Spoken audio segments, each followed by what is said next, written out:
Why aren't my books selling? Maybe you're selling books on Amazon, or maybe you're selling DVDs or electronics, and you find yourself saying to yourself, why aren't my products selling? I bought these items and they're just sitting and sitting and sitting and sitting some more. Why aren't my items selling? Hey, what's going on, everybody? Steve here, Rake and Profit. And I received a message the other day from one of my viewers asking, Steve, why aren't my books selling? Maybe you're selling books on Amazon, or maybe you're selling DVDs or electronics, and you find yourself saying to yourself, why aren't my products selling? I bought these items and they're just sitting and sitting and sitting and sitting some more.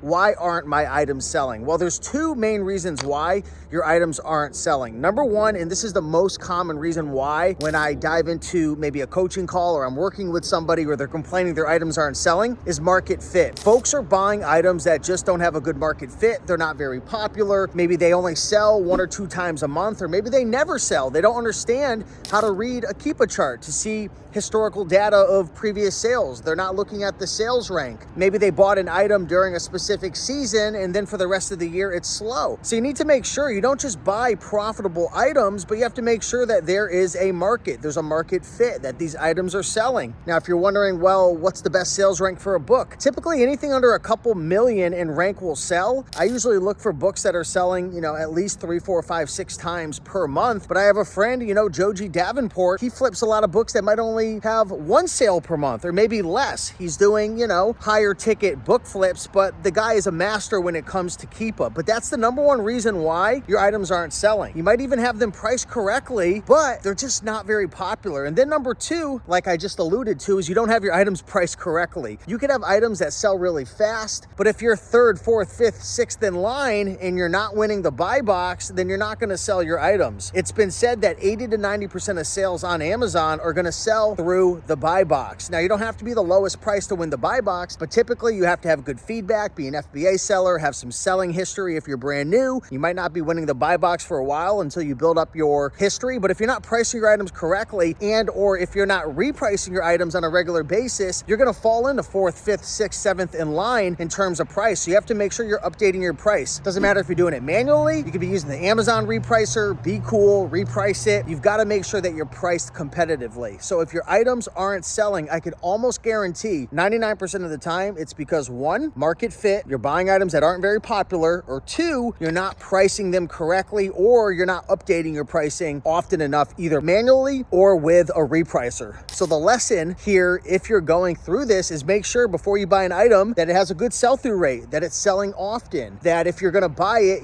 already, all right, this might take 2, 3, 4 months to sell if there's not a big market, right? You can't buy an item that only sells once every 6 months and expect to sell it within a week. It's possible, but it's most likely not going to happen. And then again, secondly, like I mentioned, make sure that you're pricing it competitively. Make sure you're doing everything you possibly can to win the buy box. And if you follow these 2 simple rules while making sure that you master how to use Keepa and reading Keepa charts and understanding, how to read, the different data on the Amazon seller app and the difference between merchant pricing and FBA and so on and so forth, I'm telling you right now, you're going to be a lot further ahead. So hopefully you enjoyed this video. Appreciate you guys. Much love, and I'll see you in the next one.